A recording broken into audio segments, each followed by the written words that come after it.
Bonjour à tous et bienvenue dans cette nouvelle émission de La Voix locale. Soyons honnêtes 2 secondes. Qui ici n'a pas été marqué par un enseignant dans sa vie? Anita. Un maître, une maîtresse, un prof. Quelqu'un qui t'a appris à lire, à écrire, à croire en toi. Et pourtant, pendant longtemps, ce métier-là, au Togo, c'était le courage silencieux. Conditions difficiles, manque de reconnaissance, précarité pour certains. Et malgré tout, il tenait. Par vocation, par amour du tableau, de la craie, des enfants. Mais aujourd'hui, on sent que quelque chose change. Exactement. Le gouvernement semble avoir pris une décision claire, remettre l'enseignant au cœur du projet éducatif national. Et c'est logique, parce qu'aucun pays ne se développe sans une école forte.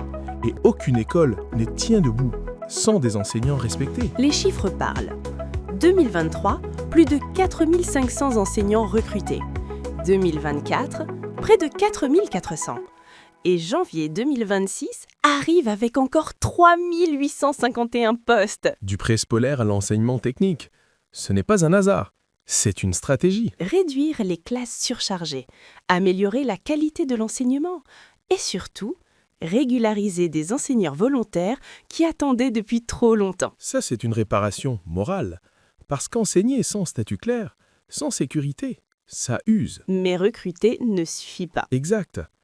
La dignité, ce n'est pas seulement un contrat, c'est aussi les conditions de travail. Reconnaissance de l'ancienneté, sécurisation des carrières, effort sur la rémunération, salle de classe réhabilitée, matériel pédagogique disponible. Quand l'environnement change, la motivation suit. Et parlons de la formation. Essentiel.